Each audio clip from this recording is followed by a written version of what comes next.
And I will admit, there's players I have ranked higher. By the way, the sound effects that you might have heard a minute ago,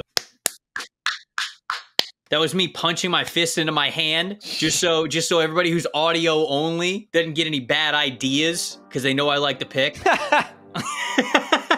I had to cover my base. Good disclaimer. Yeah, no, the second I stopped doing it, I was like, wait a second.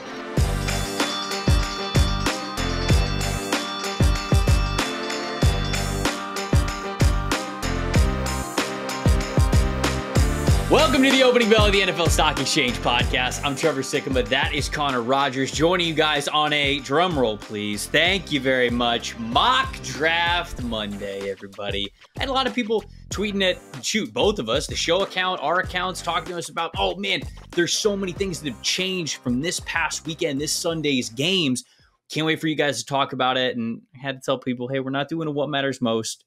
But we are doing a mock draft. But we are doing a mock draft. So we're kind of doing a What Matters Most, and we knew that we would get to a lot of those topics as we talked about it here. Connor, how the hell you doing, my friend? I'm good, man. Listen, coming off a crazy weekend, all is well, and it's the end of the month. That means we got bills to pay. It means it's mock draft time. You know the situation, right? I mean, gotta rent keep is due in a few days. Family is starving. Rent is due. We're 60 days away from, not 60 days away. We are entering the holiday season quite quicker than you realize, folks. That means mock drafts must be fired out. We need the 30,000 views. No, we're just kidding. That's not why we do them. But man, I am excited because you and I have been texting about a couple different players.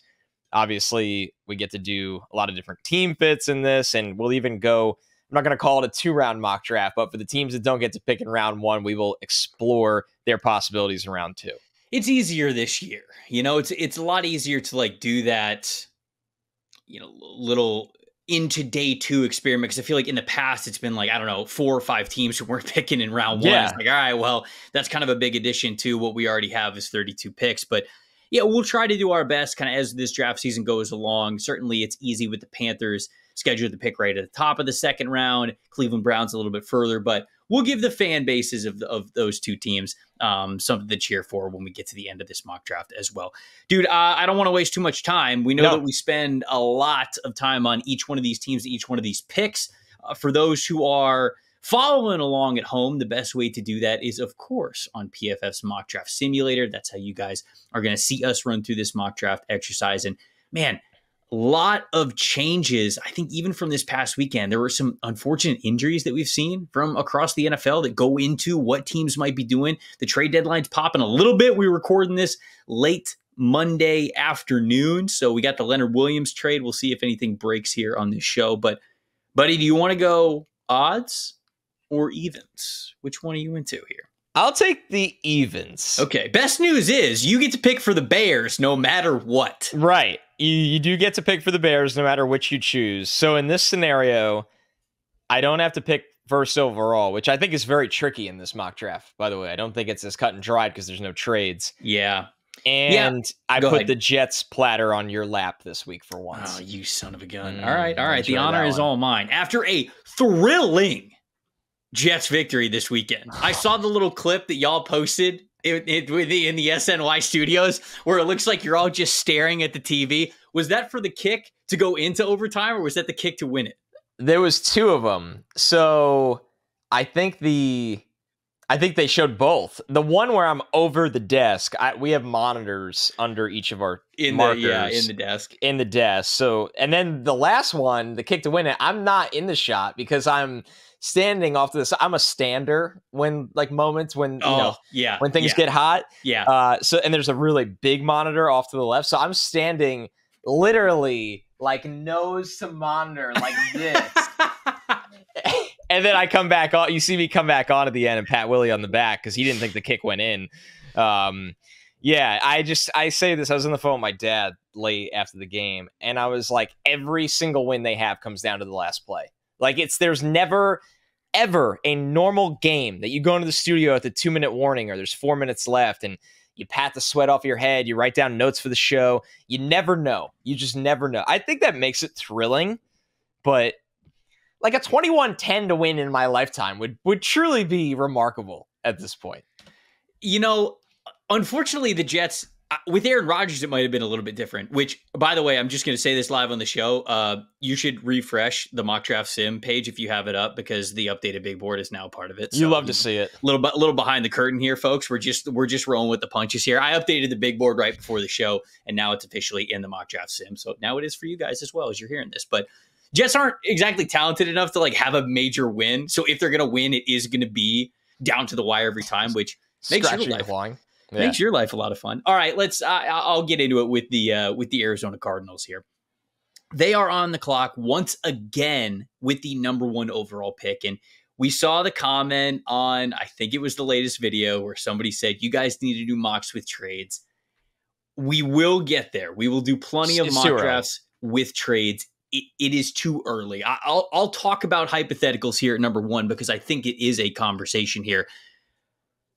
Cardinals, when they were picking at number 1 before the season and we were going through mock drafts, it was kind of an easy exercise. Give him Caleb Williams, right? Move on from Kyler Murray. This team's going to be absolutely terrible. Now it looks like, okay, the record's not good, but Cardinals are fighting, man. And if you put Kyler Murray back on this team, all of a sudden, this team is probably still picking in the top 10, but it's a lot further down the top 10 list. It's not sitting here at number 1. So I think they're going in the right direction enough to not only play Kyler Murray this year, but feels like stick with him in that contract. So I'm not going to have them trading back, but just off the top of your head, kind of as we're looking at this list, we don't have to spend too much time into this, but I personally look at the Green Bay Packers sitting at number 6 and how bad that offense is right now.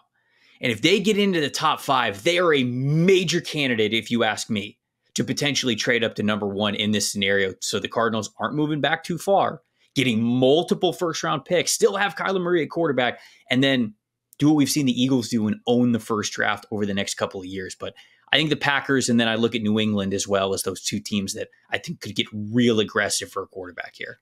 Yeah, I don't think you're wrong at all. I think it's really interesting to think, where Arizona is at, right? You're right, how things change, perception changes, that it was just like, if they're this bad, just blow it all up, right? Like, just start all over again. That they've been fearless enough to do that. Mm-hmm. But in this situation, it does feel like things changing.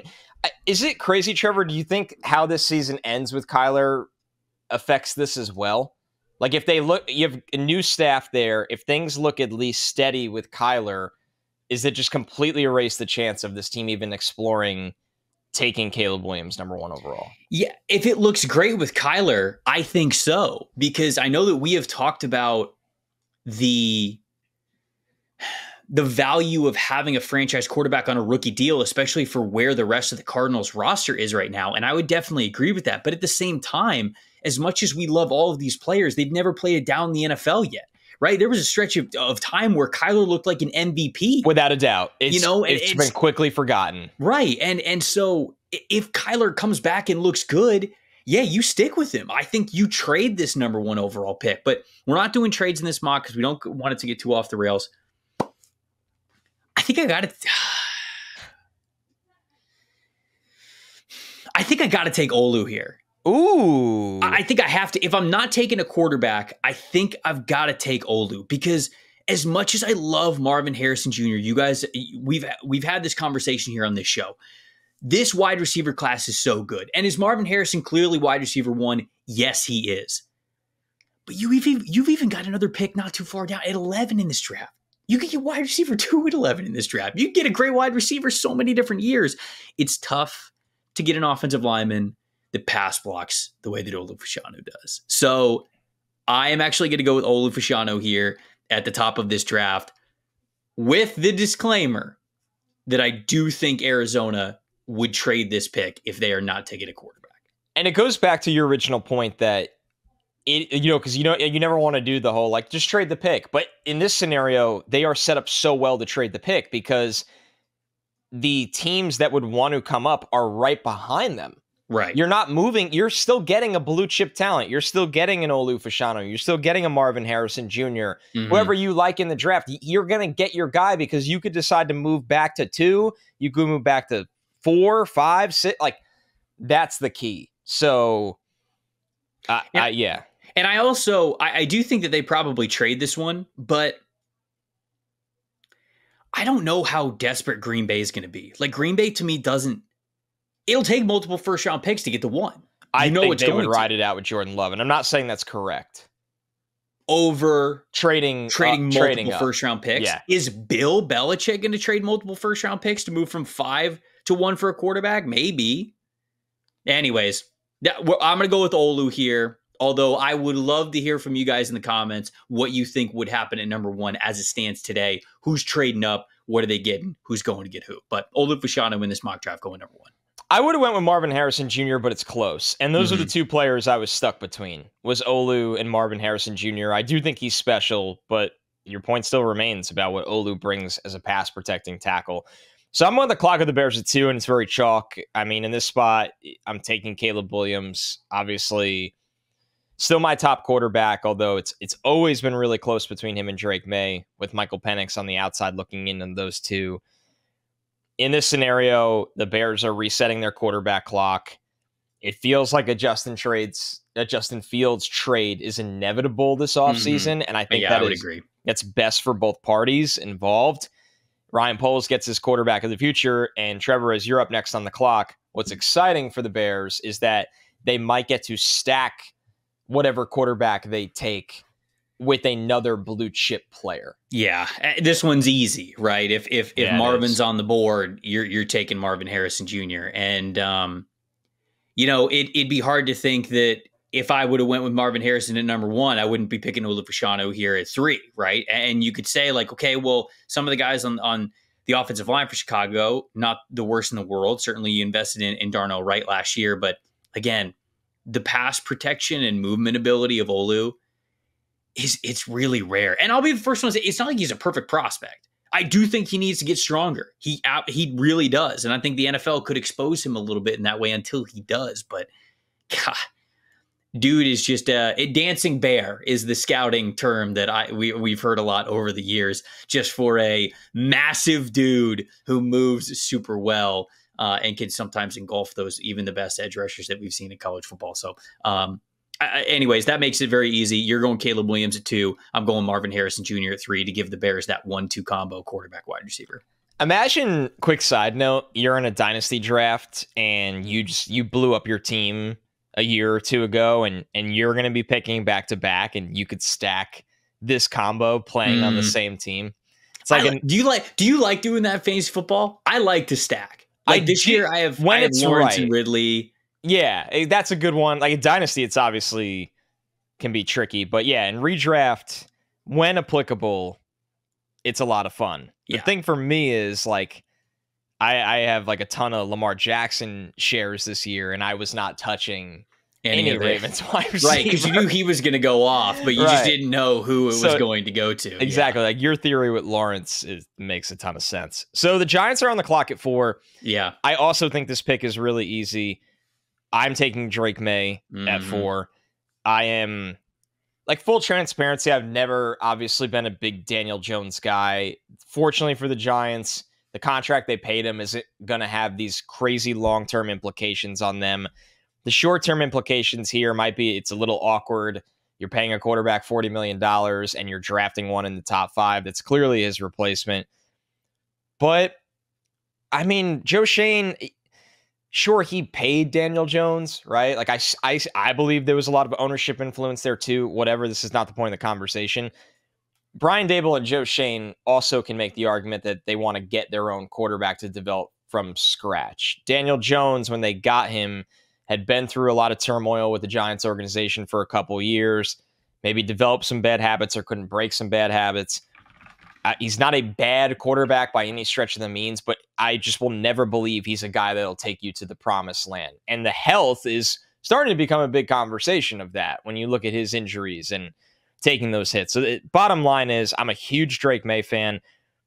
I think the Giants losing a lot of games is good for the Giants at this point, and they've accepted that with the trade of Leonard Williams. Got back a second-round pick. That's phenomenal return. And they did that by paying off the money on that deal. Yeah. So if the Giants can end up picking at 4, which is far from a guarantee because the defense is scrappy, I'm taking Drake May. Yeah, no, it's big to get that extra second round pick is big, especially if you can hit a quarterback here at the top in round 1. gives you the ability to probably reinvest into the trenches, I would assume, yes, with a couple of picks in round 2. So we got Drake May going 4, Patriots on the clock at 5. I'm going to do this mock. I should have said this at the top. I'm doing this more as like a what I would do kind of a mock. We've got the team needs for these teams, and I don't want to go too unrealistic with what I think the roster is, but New England sitting here at 5. Quarterback's got to be heavy on the board, especially if they end up picking in the top 5 when it's all said and done. I feel like Bill's going to go after a veteran in free agency, but man, it's Joe Alt or Bo Nix for me right here. And I think both of them are immediate starters for this team. I feel like they would take Alt. I think they would take Alt too. Man, quarterback's just such a massive unknown. I'm going to go. This is so much fun. Everybody just gets to listen to the indecisiveness that's in my head mental when we do breakdowns. These things. Right. Mock drafting is, I'll say this, and maybe this is recency bias. I have found mock drafting very difficult this year because of the quarterback turmoil. Yeah, well, it's because I think we have so many quarterbacks that we like that unfortunately, like, all right, you want to know what the big clashing point is for me right now with mock drafts in this quarterback class? Because I think it all stems from the quarterback class. I feel like the league's not going to be that high on Michael Penix, and I like Michael Penix a lot. And I feel like the league's going to be really high on J.J. McCarthy, and I think J.J. McCarthy still got a ways to go. Yeah, we'll be lower than the league. It'll be flipped of how we rank. Correct. Them. Yes, exactly. That's exactly right. When we're doing mock drafts, I'm sitting here at number 5, and I'm saying to myself, okay, well, drafts this weekend, it might be McCarthy at 5. But I don't have McCarthy close to being a number 5 overall type of a prospect. So I don't want to pick him in this kind of exercise. So to me, that is the biggest discrepancy and the biggest issue with doing mock drafts right now is where do the quarterbacks go? We've got a lot of them that we like, but does the league feel the same way? Because to me, it feels like we're on different sides of the coin with those two players. I'll go with Joe Alt though. I'll go with Alt as the Patriots pick at number 5. They need to reinvest in the offensive line so badly. And it's been a problem for them for a couple of years now. And Alt's a good way to fix it. All right, so the Packers are on the clock here at 6. Man, there's a lot going on with them, right? I mean, offense stinks, brother. The offense stinks. It stinks. And I don't think they really are great at pass catcher. I think they've been beat up on the line. Because of that, Jordan Love is not really.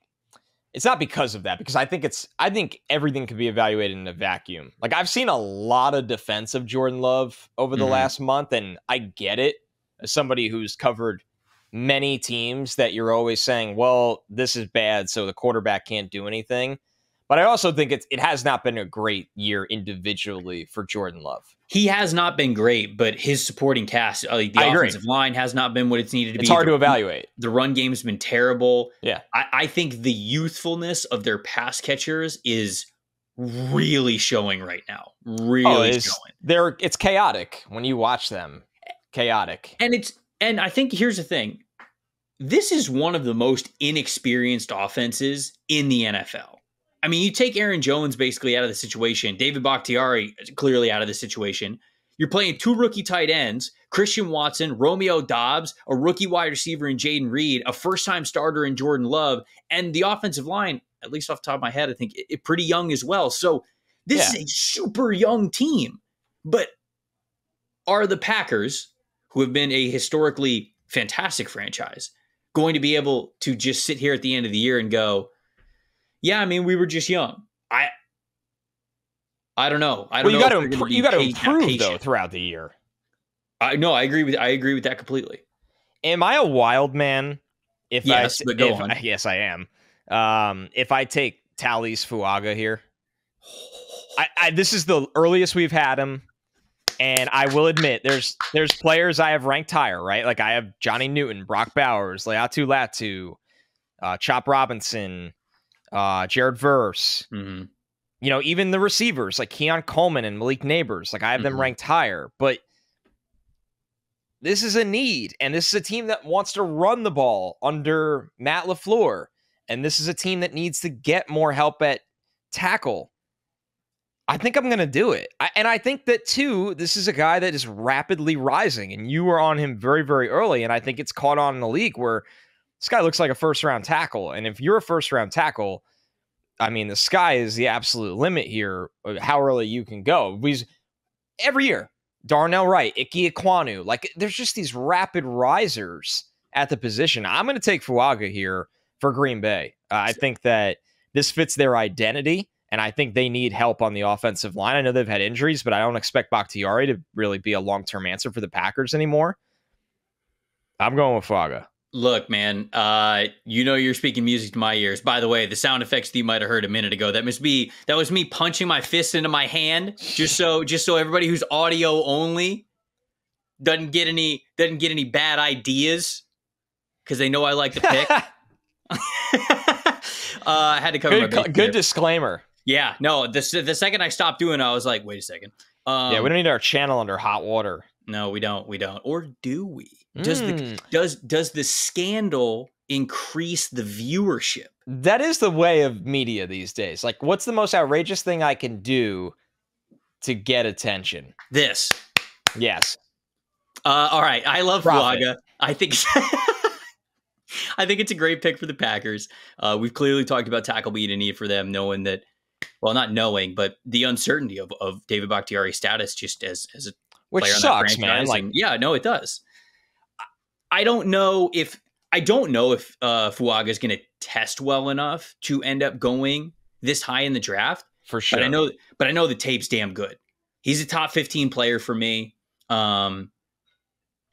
Somebody who, I don't know if we'll get him in this mock draft, but somebody who you and I watched recently, Caden Ellis from Utah, who we both really like. I mean, he's been super productive this year. Nuts. And Utah played Oregon State, and I was like, okay, I got to go watch this, because Ellis was just absolutely putting on a clinic against some offensive tackles, and the entire second half he's lined up against Fuaga, and Fuaga lets him know what NFL strength is going to be like. Right. And so I was like, all right, man, I love that you passed this test as well. So Fuaga's my guy. I'm all for it at number 6. 7. Hell yeah. Colts.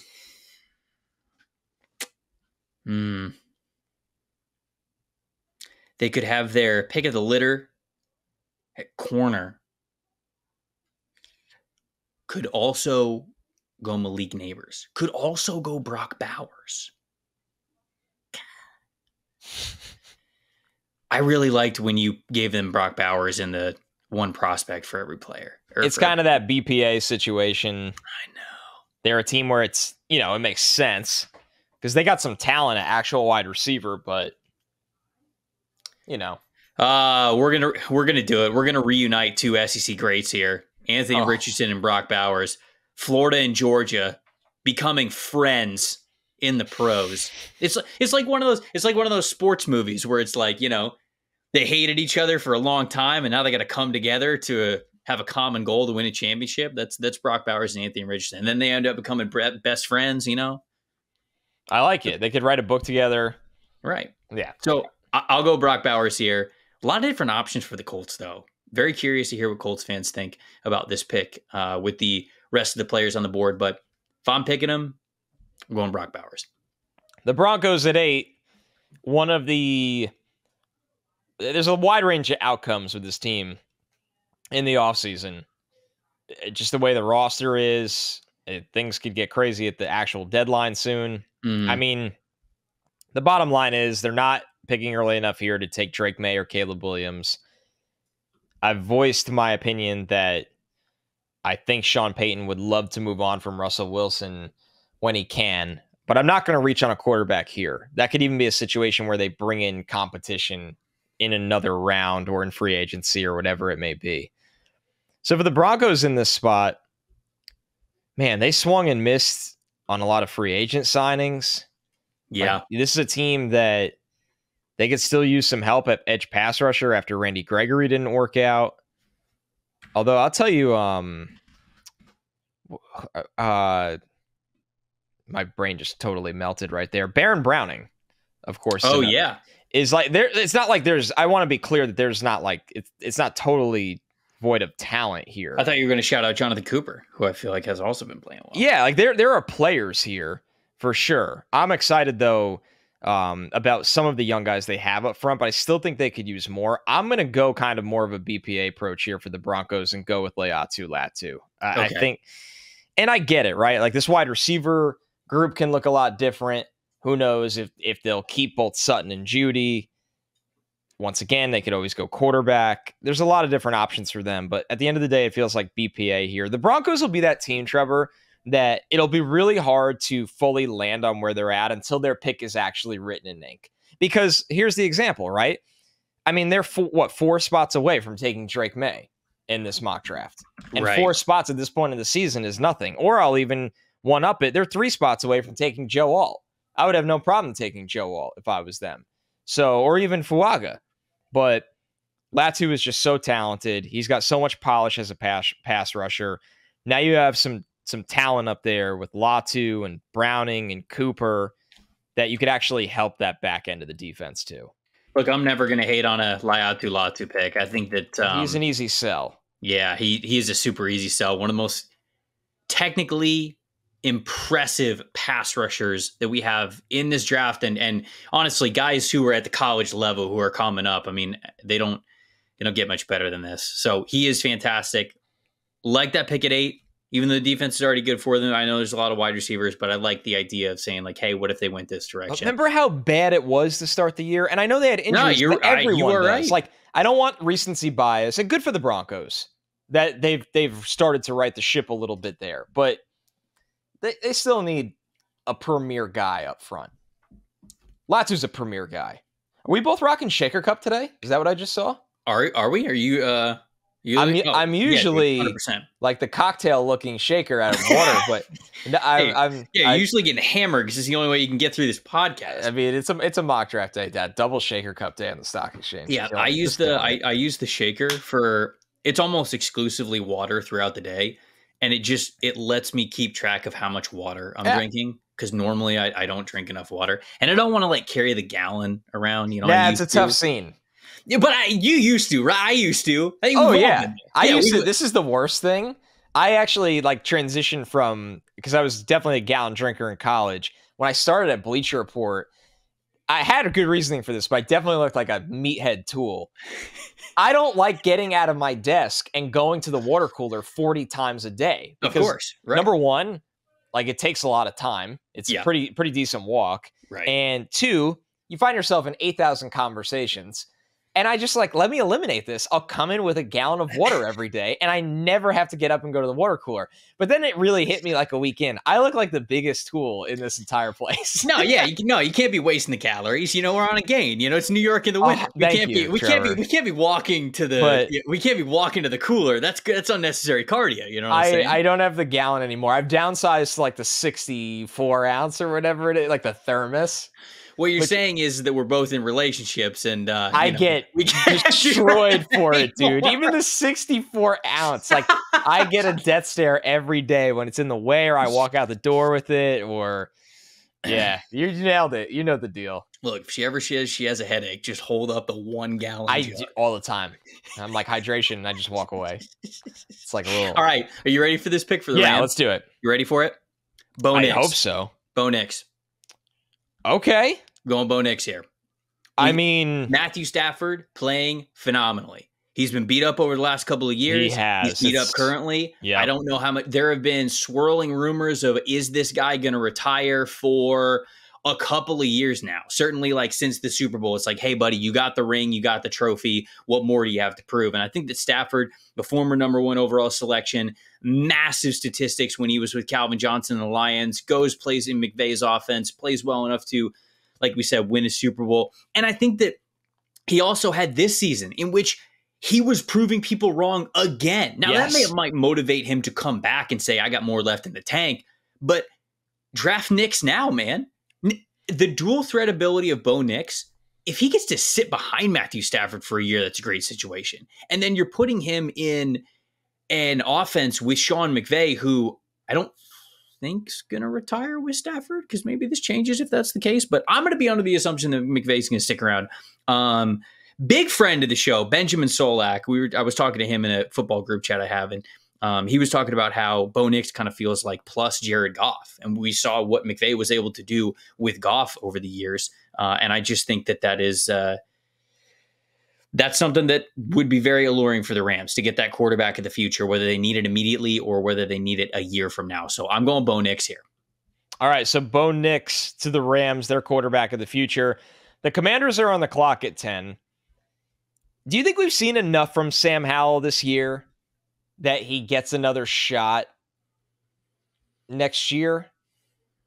If they're picking here, like there's not as an undisputed. Sure. Because ultimately, if the Commanders are picking in the top 10, Rivera's probably out, right?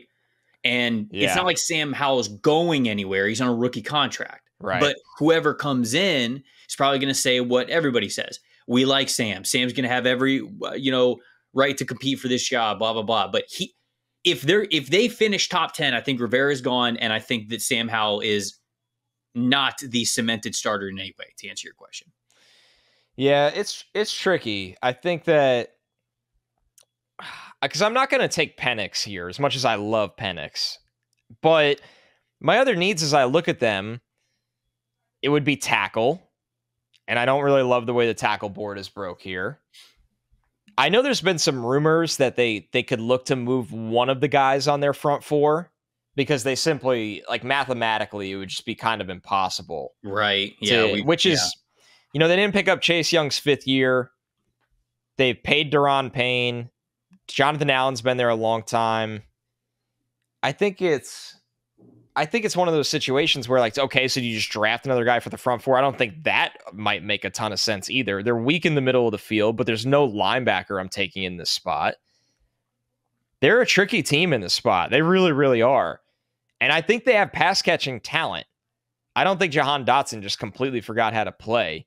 I guess you could argue with the way 11 personnel is in this league and how Bieniemy can get throw happy. Like, you can take a third wide receiver here. Like, I would still consider Roma Dunze here because now you have more size at the wide receiver position. Right. That would be my sell here. Because Dotson's a smaller player. McLaurin can play big, but Dunze would give you a size, speed, vertical threat that you feel good about the 3 wide receivers that you're going to trot out there. And, because I don't want to just reach on a tackle in this spot as much as it's like, look at their needs. They need offensive line help. I don't like that value here. They need linebacker help. I don't like that value here. And the only tight end I would take would be Brock Bowers, and he's gone. So I'm going to go with Roma Dunze here and try a BPA approach at a position that I think is okay, but you want to make it really, really good while your quarterback position is uncertain. No, I like it, man. I like that we're leaning a little bit more towards what we would do rather than just saying like, hey, this is the need. Let's throw J.C. Latham in the top 10. And yeah, that's not he smart ends up drafting. there, but right. I don't think that it's there. You said it right there.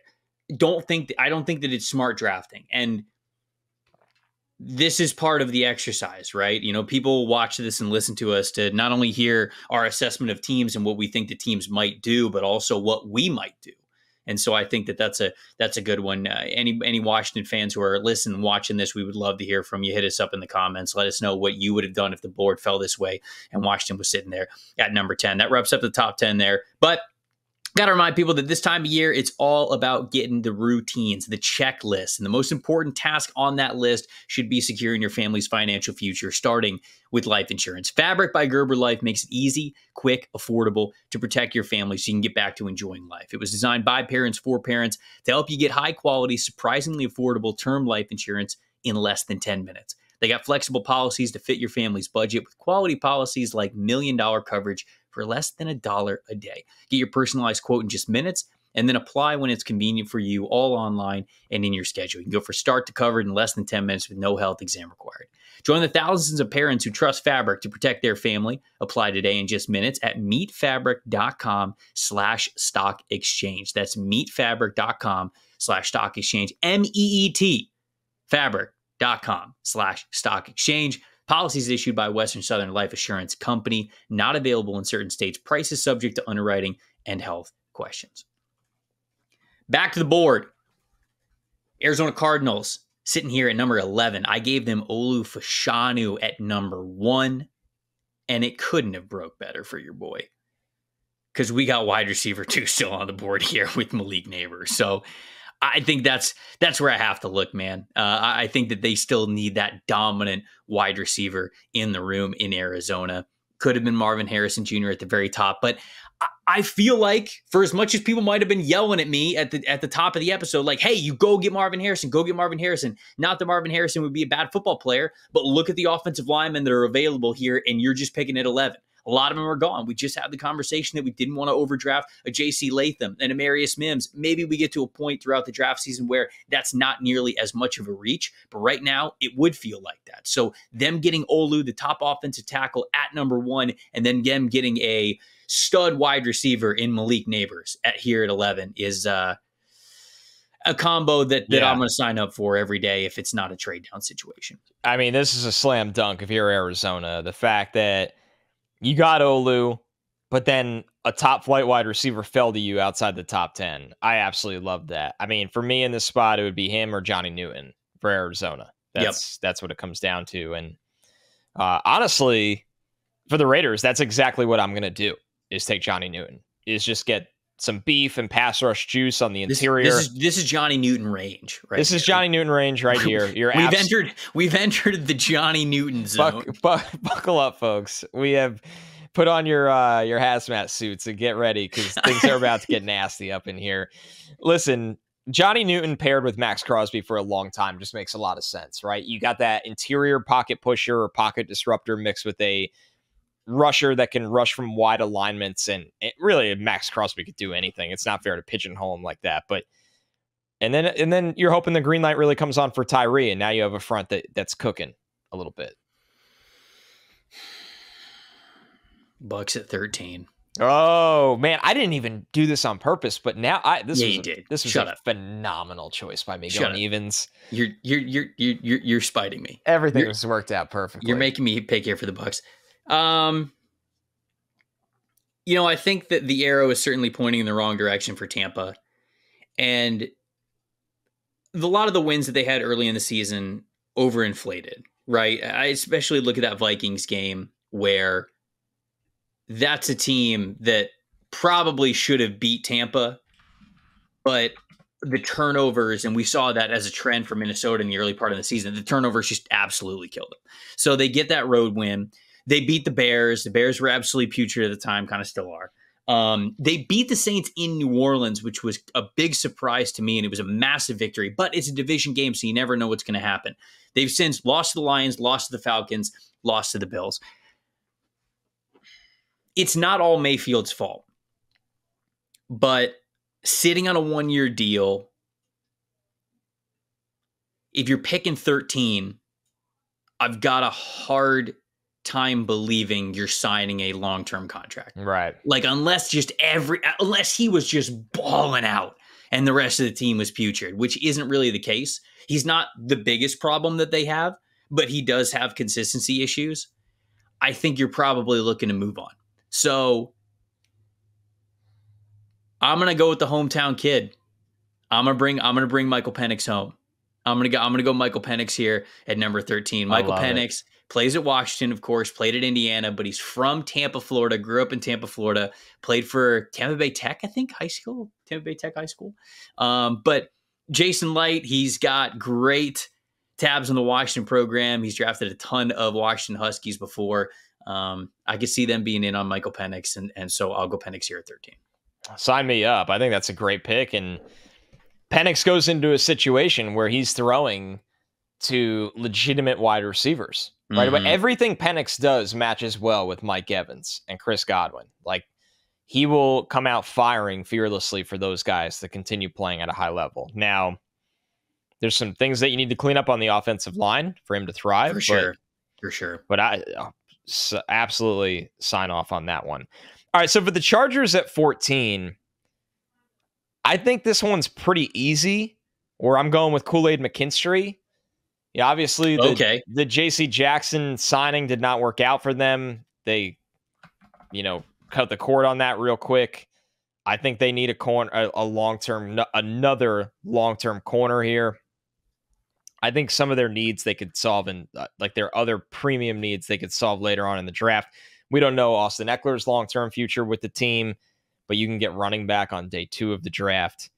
I think you can get the value of linebacker later in the draft. I'm going with Kool-Aid for the Chargers secondary. I think that's a good need pick for them. And Kool-Aid's been really solid this year. I don't think we've said his name much just because a lot of it's been status quo. You know, he's one of the top corners that we had going into the year, and he is played like one of the top corners. I don't think he's like this elite rare prospect. Like he's not like a Sauce or even like what I thought of Derek Stingley going into those drafts. He's not Witherspoon. Right. He's not at that point, but he is a mid first round corner that I think is a starting NFL caliber corner. Like, can he have the impact Deonte Banks has kind of had, right? Oh, I definitely think that. That's kind of the like more of the range of, okay, we got a starting corner. That's right. You know, Tennessee Titans now up at number 15. Will Levis. Good for Will Levis, man. Holy cow. The flamethrower was out this week. It was sick. 4 touchdowns. Felt like all 4 of them were like beyond 60 yards. The man is invigorating DeAndre Hopkins' career once again. We thought he was dead. The Halloween season said absolutely not. They went full zombie mode, and there he is back in the end zone. So I kind of want to give him wide receiver, but if you're not nuts, the wide receiver that I would give them is Keon Coleman because he's the one who's left, which I think that Vrabel would love Keon Coleman. How old is Hopkins? I mean, he's only on one more year of a deal after this. Is it? Is it just a 2-year deal?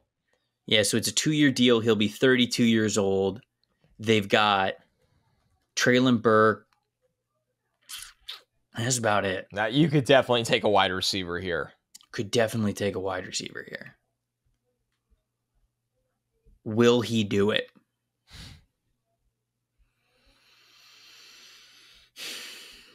Yeah, because the only other player that I would really, I think, debate is maybe Jared Verse. But I feel like I like their front. I think defense is all right. I liked the will he do it and then the instant answering of his own question. Yes, he will. Yes, he will. All right, we'll go Keon Coleman. All right, Keon Coleman to the Titans. That's fun. That's fun with Will Levis. Will Levis to Keon Coleman. Let's go, baby. Yeah, it makes a lot of sense. Okay, so Keon Coleman comes off the board, and I'm up on the clock with the Saints pick here.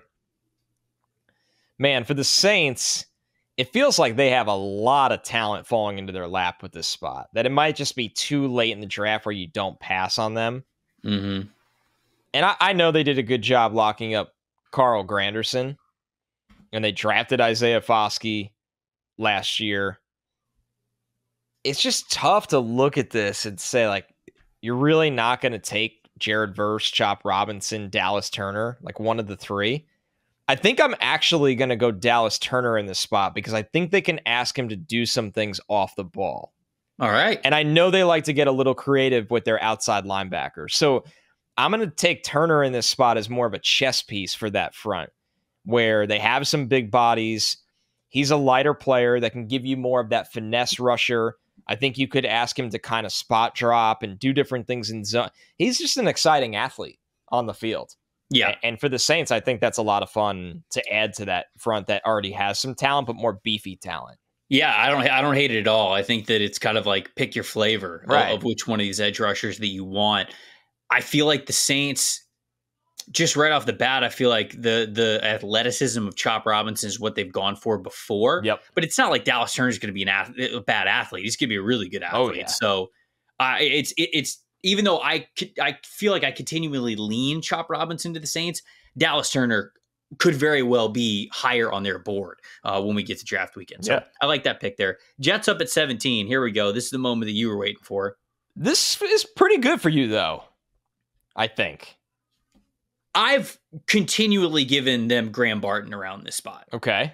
I like Graham Barton a lot because Graham Barton to me is true offensive line versatility for a team that has been ravaged with offensive line injuries this year for sure. Like Barton to me can play tackle. He could play guard. He could even play center for you. So For the Jets to have a guy in Elijah Vera Tucker who already has that kind of inside-out versatility, if you add another player that gives you that flexibility, to me, that's massive. And I think that if they pick Barton, what would end up happening is he wouldn't be playing tackle. You'd let Elijah Vera Tucker play tackle because he's already shown that he can.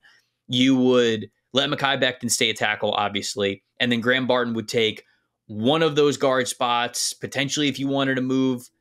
I think Joe Tittman's actually bigger than Cody Barton or Graham Barton. Tittman's huge. So I think like if you wanted Barton to play center and you wanted to move Tittman to guard, I mean, you could do that. Tittman's played guard this year, so you wouldn't even have to move him. There's just a ton of flexibility that I think that you could have with Graham Barton. And my only question to you would be, is the defensive line going to lose a bunch of people this offseason? Right. To where we think about that? Well, you never rule it out with Saleh. What I will say is they're trying to trade Lawson right now. Mm-hmm. They drafted Will McDonald in the first last year. Right. Did you see him jump over the line on the Giants' missed field goal? I think a lot of people missed that. I did not see this. Graham Gano, Will McDonald, who we talked about on this podcast a couple of years ago, like jumped over cars. We thought that was like a cool thing during summer scouting. And Iowa State clipped it out in like a hype video form. It was neat. And that was when the pod was very young. So it was cool to see. But it's funny when that comes to life on a football field. Graham Gano missed a like 33-yarder that would have won the Giants the game. Will McDonald jumped over the line of scrimmage and put his freakish arms up, and Gano had to alter the kick direction. But anyway. That's why I drafted him in the first round. Right, there's your first round pick. Special teams. So Carl Lawson is not going to be on the team next year. There's just no way they just let Bryce Huff walk into free agency. That seems so asinine. Right. He's like a top 8 pass rusher in the NFL right now. So you at a minimum you franchise tag him. Right. And then Jermaine Johnson's had a really good season. So you should be okay with those 3 edge rushers. I know they like to have 8 million. But you're right. It's staring you in the face because it's like, wow, Jared Verse on the Jets. Yeah. Chop Robinson on the Jets scheme. Yeah. Right. Like, I get it. I get even it. Braylon Trice, it's like you've got a lot of guys who are sitting here, but maybe that makes you feel good about who you could get in the second round. Wait, they wouldn't have the second round pick because of Rodgers. They wouldn't have the second rounder. But yeah. Tough scene. Anyways, Graham Barton going to the New York Jets 17. Okay. I think it's going to be an offensive line pick as well. I mean, they're glad I passed the test. Bengals at 18. A lot of different ways this unit can go. Obviously, this is like you just dream of Brock Bowers falling here, but we're so far out of that range. Mm-hmm. I think we've gone right tackle here in this spot. Yeah. I think I'm going to take J.C. Latham. Okay. There's part of me that just wants to take the freak of Amarius Mims. Both of them play right tackle too. So, right. It's not. I know. It's kind of tricky. Who do you got ranked higher? I think Mims has a much higher ceiling. I think Latham has the better floor right now. But Latham there's still some things that drive me nuts. I know the penalties 2 years ago were really, really bad. Mm. He's an ass. He plays with a little more sandpaper than Mims though right now. Like when I watch Latham, I'm like, what is sandpaper? What do you mean? Like rough. Like he'll get to the second level and knock your head off. Okay. Where Mims is out there and it's like, I have this giant, crazy, light-footed athlete that is hard to get around. But like, can he kill someone for me? And he probably will eventually. But you can tell he's still getting he's still getting his footing under him. But like Latham, I've seen Latham get to the second level, and I fear for other men's lives. Well, yeah, because he's like 6'6", 360 or whatever. Which actually, Mims is also like 350 or something. Because Mims is built like a power forward.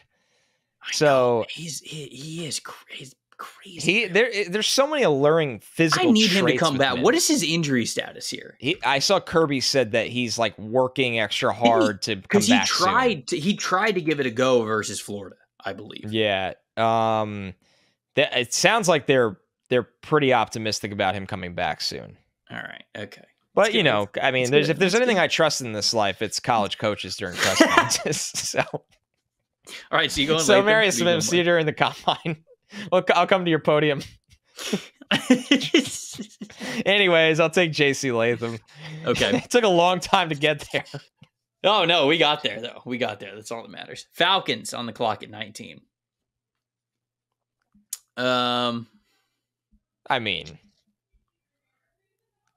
it's McCarthy's here. Oh, yeah, we didn't pick McCarthy yet. Well, I mean, right. Smart mock draft. What do you? Hold on. What do you did you have a reaction there? For I didn't like forget about him. You did or you didn't? No, I didn't. And I know he's gonna go. Or I don't want this to come up that I don't like. I've been wildly impressed with the improvements he's made this year. I'm just bracing myself for him to be the guy that goes way earlier than I'll have him ranked, because I think so too. Like I think he can go in the top 10 like very easily. Yeah, very easily. So anyway, Heisman favorite. Is he the favorite? He's some boards have him as the favorite. It's like him and Penix are like, but I've seen some boards that have him as the actual betting favorite. God, there's so many good edge rushers here, though. Yeah.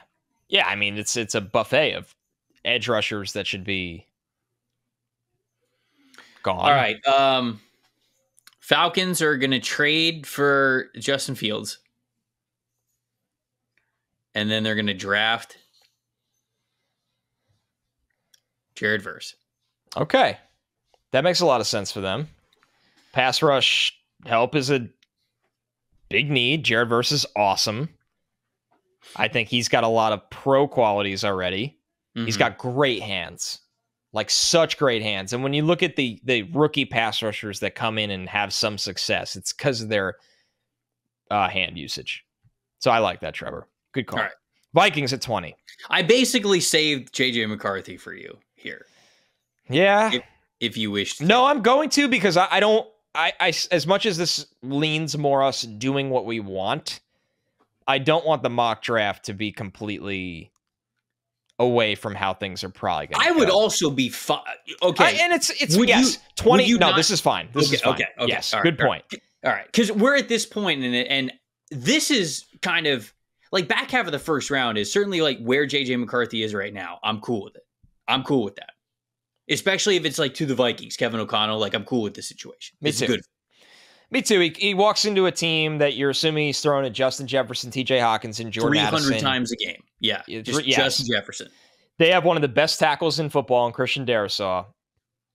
There's a lot to like about him going here, where a heavy 11 personnel an offense with O'Connell that will allow McCarthy to utilize his velocity outside the numbers, because they have receivers that can win outside the numbers. Mm-hmm. So no, this is absolutely right. Like where you feel good about a landing spot here, rather than if we took McCarthy at 8 to Denver, where it's like, there's a lot can go wrong there really quickly.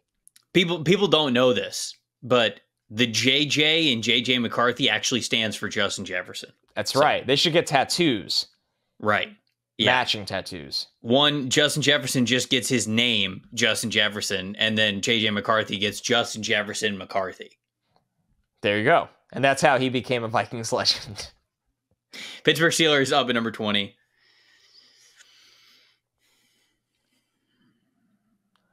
Right. That kind of defines the Steelers season so far. Like that just reaction. Their secondary stinks. They are a strange team. They feel like a one-win team. Well, it was. We had this conversation on the show. The 2023 Pittsburgh Steelers season is Mike Tomlin looking at God in the face for like the 8th year in a row, and he's basically just saying, "Yeah, make it worse, and I'll figure out a way to get 500." It's the "How are you still alive, Jesus?" Yeah, it is. It is. And it's literally Mike Tomlin on the other side saying, "Give me harder battles." I think. Oh man! I like Joey Porter Jr. I think that was a great pick by them, but yeah, he's looked good. The secondary's got to get younger. It's got to get faster, especially on the outside. Right. Like I think that there's a realistic possibility that what's Levi Wallace's contract? Not that it matters too much. Right. I was gonna say, how much does it really matter? But basically, the reason why I'm bringing it up is because I think Patrick Peterson and Levi Wallace could both be gone this year. Okay, Levi's a free agent. Peterson probably has fake money in a second year of a deal. Peterson, I mean, they can move on and they can I think save a bunch of money. Oh gosh, yeah, they save like $7 million. Yeah, it's fake money. Yeah, it's fake money. Monopoly. We're going Nate Wiggins here. Hell yeah, we are.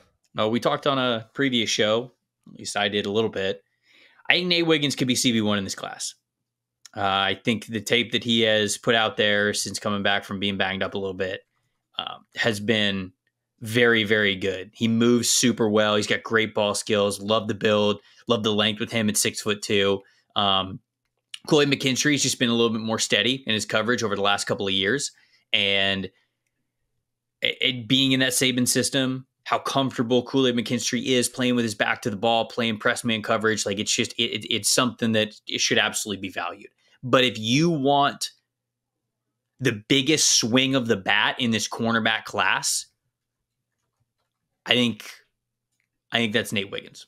So we're going to go Wiggins here to the Steelers to give them Joey Porter Jr. on the outside and Nate Wiggins on the outside going into next year. All right, the Texans, who have some sneaky pass rush talent, even outside of Will Anderson. John Grenard, Gator great. Bro, he's killing it. Respect it. Put some damn respect on it. Man, the Texans fall into that same bucket. Okay, so there's a swing for the fences pick here to be had that I'm going to go with, but I get a little bit of a chicken feeling when because this pick could look so different when you do the full evaluation 2 months from now. Leonard Taylor is the swing for the fences pick in this spot. Yeah, it is. Once he's the classic. I remember we came out of summer and we liked him a lot. We thought he was going to be this like massive breakout, and you could see it. Leonard Taylor is the classic. Give me his 5 best plays, and it's number 1 overall pick type of stuff. Yes, that's nice plays. That's the thing. Now the consistency I don't think is there, but when you look at what DeMeco Ryans wants to do and how that front plays and what they have on the edges, if they hit on a player of Taylor's talent, like the caliber of talent he has, it would be insane what that defense is starting to do. That is so reliant on the front 4. So yeah. I'm going to go with Leonard Taylor because I think at 22, he is worth the swing. Yeah, I agree with you. You know, we went into this year thinking that he could be a top 10 overall pick. It's just, it's too up and down. It's last year all over again. Yeah, and last year ended well for him because when you bring all the numbers together, it's like, damn, he dominated so much that it was okay. You know, he's in that DT1 conversation, but I think he's more of that late first round pick type of a swing of the bat that you were talking about. So I think we see him eye to eye, but I'd really like him on a defensive line that has DeMeco Ryans certainly as the head coach there, knowing a lot about how to get the most out of guys on the defense side of the football. They've got 2 great edge rushers in Grenard and Will Anderson, obviously. So forming a really great defensive line, very talented defensive line, it's never a bad idea. Hey, this podcast is brought to you by our friends over at Prize Picks. Unfortunately, we're recording this to the point where I don't know if it's going to be out by Monday Night Football, but just to give you an example of what the Prize Picks life is like, okay? This was PFF's Prize Pick lineup for last Sunday. We had Tony Pollard, more than 0.5 touchdowns. We had Adam Thielen, more than 65.5 receiving yards.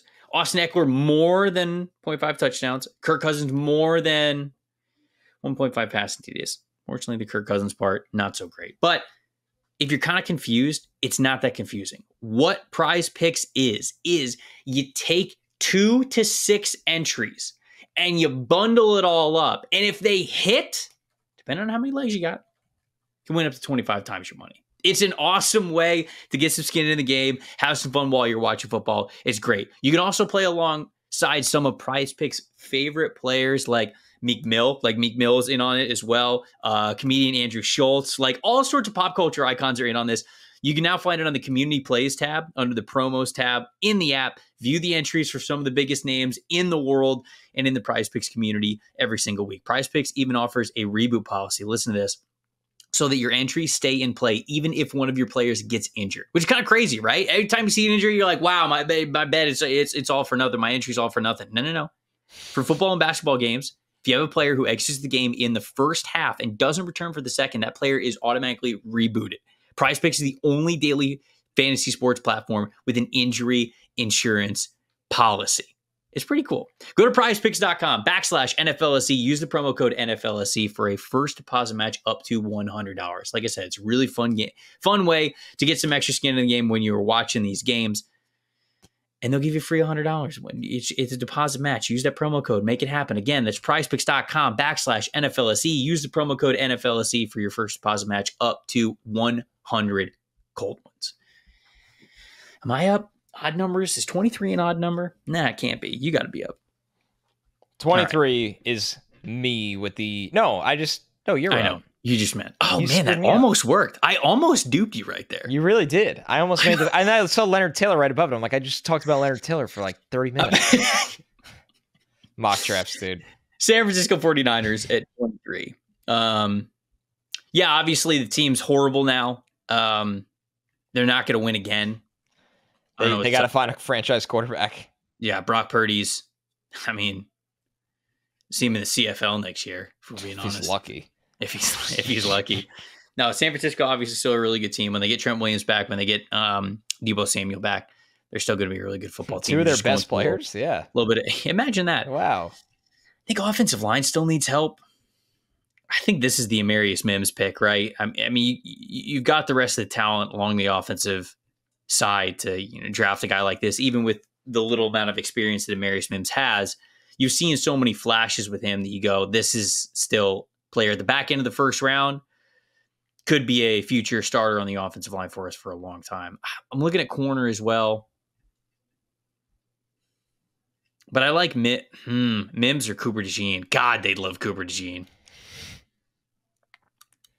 I still think it's Mims. Kind of twisted yourself into a pretzel here, but yeah, I'm with you. I think it's Mims. I'm pulling up the depth chart to make sure. No, you play Mims at right tackle. Yeah, you play Mims at running back. It's fine. All right, so Amarius Mims. Play him at quarterback. Quarterback competition between Amarius Mims and Brock Purdy going into the season. It's very easy. You're up with Buffalo at 24. All right, the Bills in this spot, I'm right away going with Cam Kinchins. I've talked about them getting a little old at the safety position. Their defensive depth has been tested this year. It also hasn't worked out with Kyer Elam, which is disappointing. But they're a team that they're going to need secondary help this offseason. Kinchins can handle almost any role you throw at him from the safety perspective. Him or Nubin at this spot, I have no problem with, and I think is a great fit for Buffalo. As they try to get a little younger on the back end. And Kinchins is a pretty explosive player if you need him to come up and play up front, too. Lions up at 25, right? 25. I think corners most likely here. I feel like the strength of Kamari Lassiter feels like it goes into what they like. I also still really like Josh Newton. I know he had a rough outing against Colorado and Travis Hunter to start the year, and I think a lot of people were just down on him after that, but I think that they would like both those guys. I also think they'd like TJ Tampa a lot. It's very I think fitting. TJ Tampa's their kind of player. Yeah, long corner, explosive, plays the ball.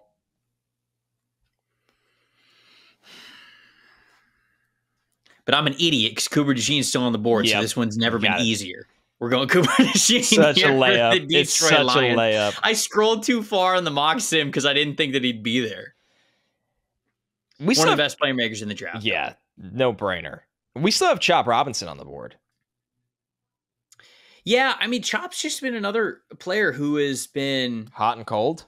Really hot and cold. Very hot and this cold. Year. But it's funny you say that. Not a high floor hot and cold either. No. I agree. I do this series for NBC called the Big Ten Film Breakdown every week at the top of the week. And how I go about it, I catch up on all the Big Ten film of like the standouts, right? And at this point of the year, I've done it. Like I've done Marvin Harrison Jr., I've done Johnny Newton, like I've done the JJ McCarthy, a lot of big time players, even like Roman Wilson. I'm going to be honest, and I still really like him, and I'll get into that in a second. Like, I haven't had the week where I'm like, it's Chop Robinson time. And that's crazy to me. That's crazy to me because he has so much talent, and I am going to take him at 26 here to Dallas because... Both him and King, honestly. King's, and he got highlighted in the Ohio State game, which was... Right. It's weird their big three had bad moments in that game. Like, Olu was amazing. But even JT got Olu a couple of times where it's like when you don't expect someone to be human and they get, they start bleeding from a cut. It was like, whoa, Olu can be beat. You never see it. Right. But that says more about Olu, that's how the regard we hold him to, that he can't lose a rep without it being a thing. Anyway, Chop Robinson to the Cowboys. This is a team that has pass rush help, obviously, but this is a best player available spot here. It's funny, Trevor, because I will say this about Chop. Penn State, once in a while, will use him how Dallas uses Micah. They'll have him stand up over interior offensive linemen. Just double Micah. Yeah. So with Chop, maybe a little bit more of a traditional player rather than all the different things Micah can do, but he's a special athlete. He's got really good burst off the ball. He can turn the corner. He's very, very twitchy. This is kind of that idea of we're going to get another guy up front that's going to be in our rotation, and we're going to develop him by year 2 or year 3 with all those special physical gifts into being Micah's running mate of the long-term future. I mean, when you put it like that, it sounds pretty good. They take pass rush early. Who could blame them? You do need to do that. Man, I think if an offensive lineman makes 2 at 26, their offensive line needs a big upgrade as well. But who was I going to go with in this spot, though? You'd be pretty far down the board. I'd be in like the Jordan Morgan, Patrick Paul. Right, yeah. Yeah. And I like them. I don't know if I like them at 26, maybe. Over Chop. Right. But I just figured I wanted to bring it up because I know Cowboys fans are going to be like, we need O-line. It's like, I know you do. But so does the league. Man. Everybody in the league does. Jets ran out of centers on Sunday. I heard they gave you a call, but you were like, they did. Man. I said I was going to stay on the desk in postgame so I wouldn't die at age 31. Yeah, and they're like, respect. Yeah. I hate to be boring with the Jags pick because we've put Tyler Nubin here before. But it's perfect. The way that the board continually falls when we go through these exercises, Nubin's the best guy available. He's one of the best safeties in this draft. Might be safety 1 when it's all said and done. He's got an incredible awareness of Minnesota safety. Tyler Nubin, very experienced, leader of that team. Really great over-the-middle defender, fantastic with anticipation. He might not have the crazy single high coverage athleticism that some of these other safeties have. He's got some range, though. He does have good range, though. He's a great in a 2-deep safety system. He's got plenty of speed to get from the hashes to the sideline. And him playing next to Andre Sisco, I think would just be a fantastic duo for the Jacksonville Jaguars. So we'll go Nubin here. Although, what's their wide receiver situation this offseason? They have all of them under contract still. Still? Yeah, they do. Right. They're all under contract still. All right. I've literally done the exact thing you did while picking for them, where I was like, maybe they move on from, say, Jones and right. No. So the Ravens on the clock at 28. This is where I'm going to have Kalen King come off the board. And I know he hasn't had the encore college season he's hoped for so far, but there's a lot of talent in there. He plays with an edge. He moves really, really well. The Ravens need corner help. Maybe this is even a situation where King is going to play inside and outside for them at the next level. It's definitely a place where he could be their nickel. I think my other options in this spot were kind of interesting for the Ravens. Like you could argue Emeka Egbuka or AD Mitchell, or those are really the two, because Zay Flowers is going to be their very scheme touches, gadgety wide receiver. I saw Odell's frustration. I know he drew the flag, but it's, Odell's on a 1 year and he's just not Odell right now. I mean, they still need pass catching help on the outside for Lamar Jackson, but I'm going to default back to getting a corner because I think that could be the bigger need here. And I still am a believer in King's talent. It's just caused him to fall to the end of round 1. Yeah, I would. It was basically him or Trice for me. Yeah. Trice would be the other guy that I would think about here in this spot. Seattle Seahawks are on the clock at 29. They recently traded for Leonard Williams, who we think is going to be an interior player for them, right? He could play a little nose for you. He could play a little 3-tech, right? I think he's going to be heavily involved in that interior rotation. I think interior defensive line is the Seahawks' biggest need. I think maybe interior offensive line as well, but we don't really have a guard or a center who's available who I would go to here. The rest of the team is really solid. And that's why you go make a trade for Leonard Williams, right? Because you think that you are right there. You're going all in. And so I love what Seattle's doing. They're playing really well. They've got a lot of great pieces. They're trying to steal that division. Absolutely they are. Yeah, and they believe that they can win that division, and they absolutely should. Man, who are they going with here? 29. You're in a little bit of a tricky spot. Maybe Chris Jenkins? I was just going to say, when you look at the structure of Leonard Williams' deal, like, wouldn't you think Chris Jenkins is a tailor-made kind of fit for them? He is. He definitely is. Because if you don't go there, you're in a very peculiar spot in terms of what you're drafting. Like, they still believe in Geno. There's not a ton of offensive line help in this spot. Right. I believe in their pass rush talent continuing to grow. They have corners. Like, they have corners. Again, I guess it's just Braylon Trice or Chris Jenkins. They were probably a team that you look at Cam Kinchins or Tyler Nubin and think could have worked there. Because they're aging a little bit at safety. Right. Or dealing with health as well often. But no, it's actually one of the hardest picks we've had of the draft. I would probably default to the floor of Jenkins. But this is your own adventure, pal. Tyler Lockett's playing really well. But what's his... The Tyler Lockett contract? I love when we do this. The Tyler Lockett contract? So, yeah, but we did it I think we did it last year, or maybe we did it earlier than this year. Man, so he's 32 next year. His cap hit goes up to $26.7 million. They got to redo it. They would have to redo it. And if you cut him, you're actually saving a bunch of money because his dead cap's 19, but he's on the cap for you for 26. So you're saving $7 million if you cut him. I don't know if they're going to cut him.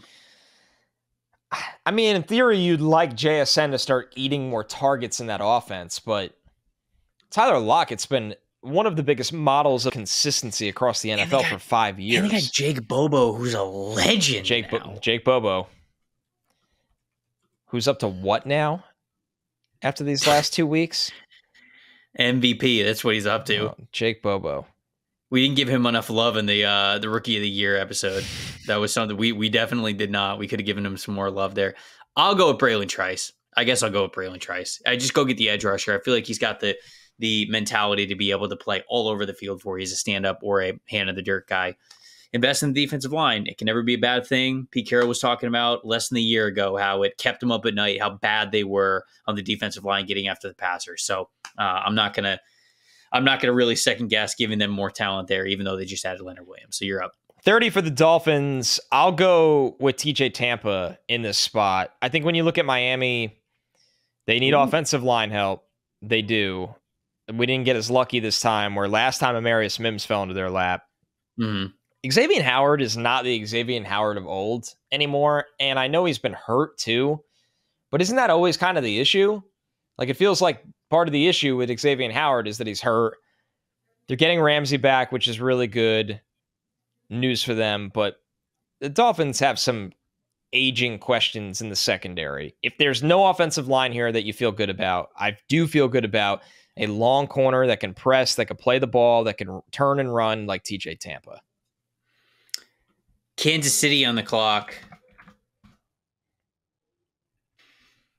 I've often gone Xavier Legette for them because I like the idea of getting that big body contested catch receiver who they just do not have. I mean, their wide receiver room is Sky Moore, Marquez Valdez-Scantling, Rashee Rice, Kadarius Toney, Justin Watson, Mecole Hardman.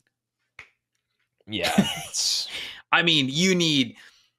If Travis Kelce starts to decline at all whatsoever, you have no big body contested catch guys.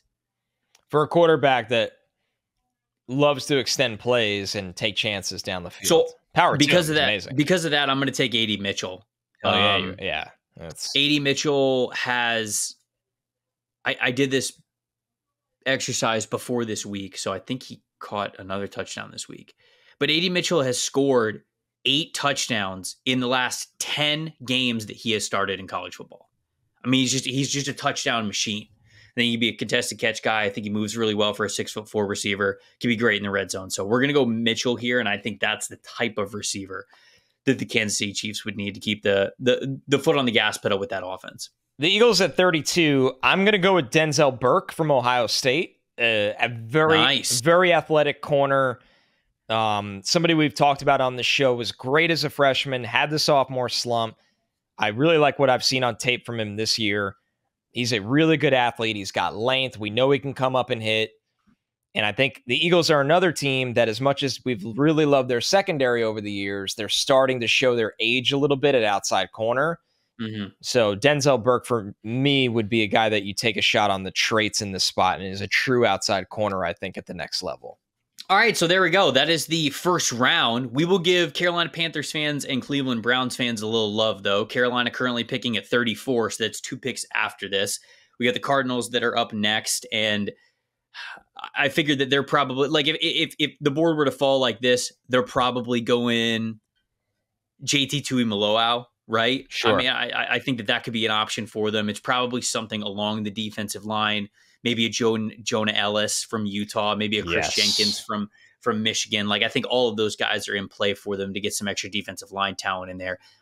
And that would mean that, man, Carolina's got their pick of 3 different style players who I think could all be great for them at receiver. Emeka Egbuka is still on the board. Xavier Worthy is still on the board. And Xavier Legette. I talked about Legette, what he has been as one of the best contested catch, massive receivers in college football from South Carolina. Xavier Worthy, one of the fastest wide receivers, the wide receiver from Texas, who they love getting the ball into his hands because he's so electric. And Emeka Egbuka, the all-around type of wide receiver who I think he could play inside and out. He can survive on the outside. He can survive in the slot.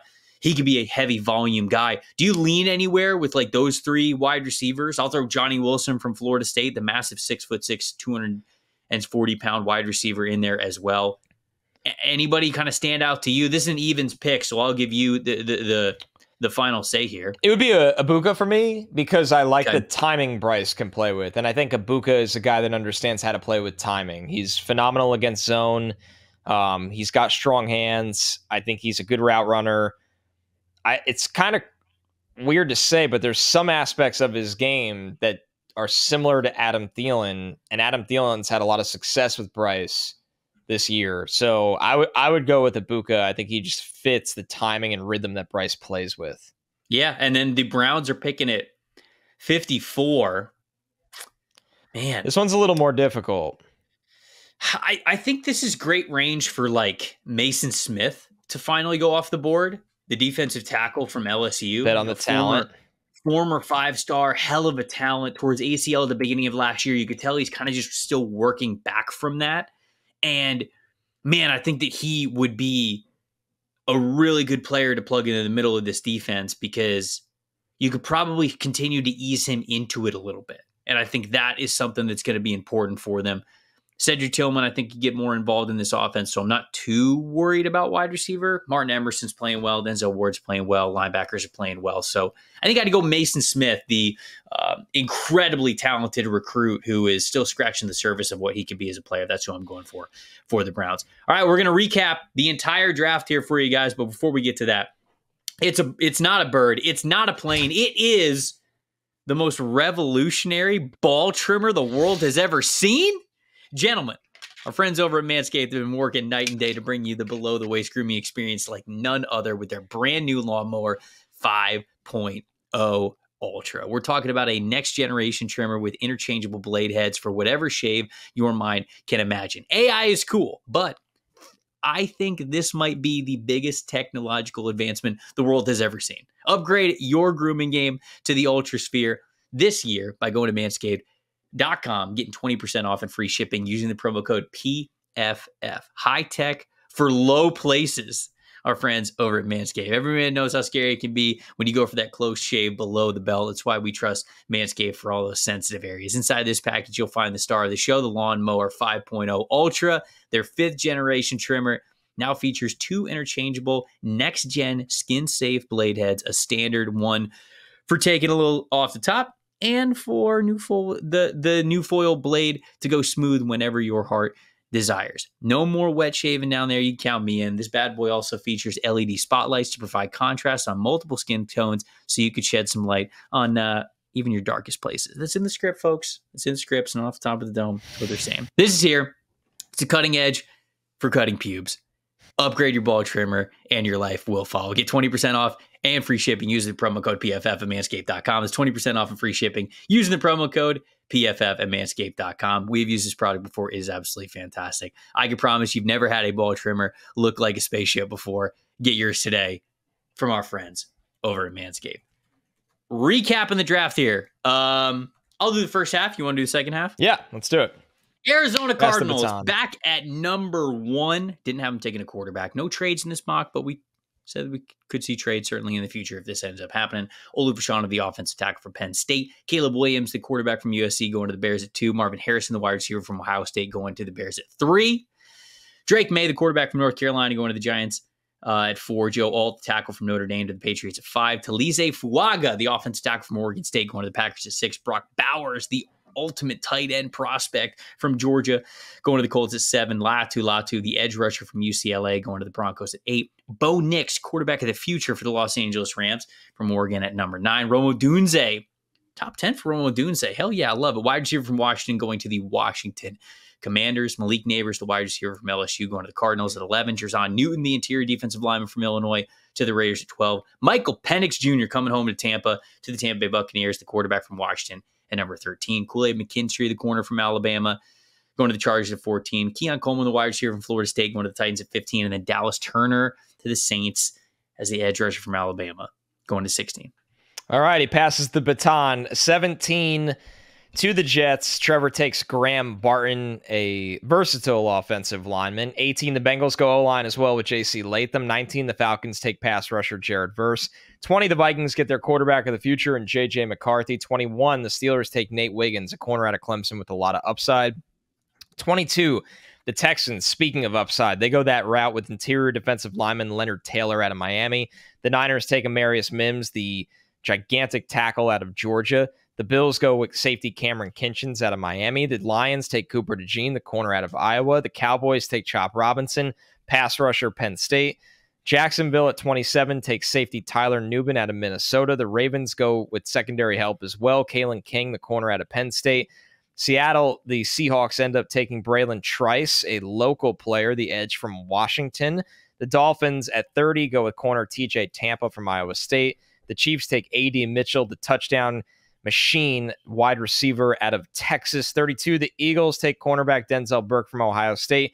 We did do 2 second-round picks. We had the Panthers at 34 taking wide receiver Emeka Ibuka out of Ohio State. And the Browns all the way down at 54 went with Mason Smith, the very talented interior defensive lineman from LSU.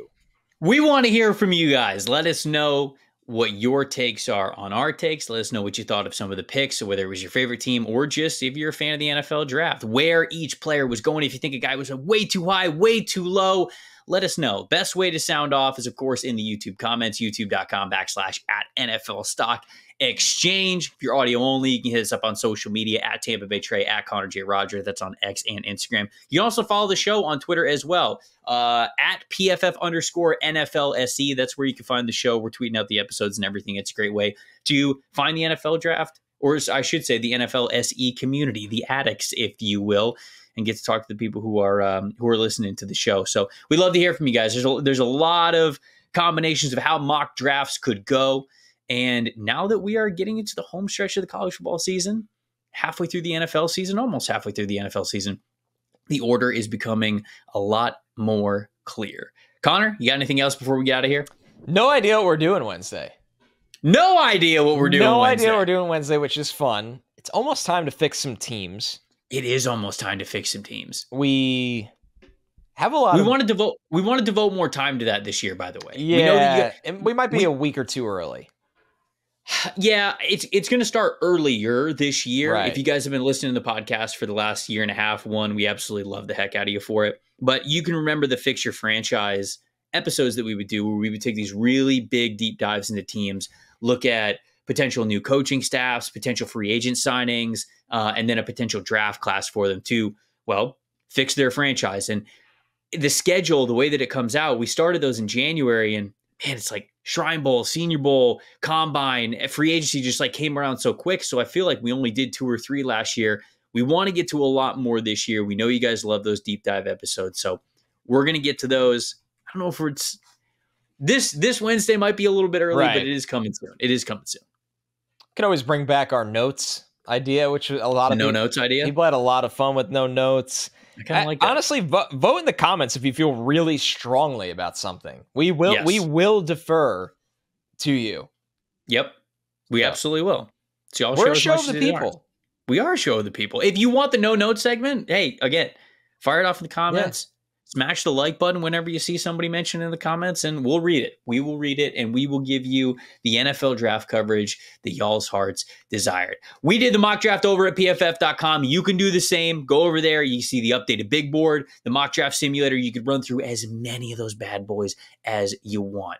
Until your heart is full, have at it. I'm Trevor Sikkema. That is Connor Rogers. Thank you guys so much for watching and listening to the NFL Stock Exchange podcast. We will see you on Wednesday.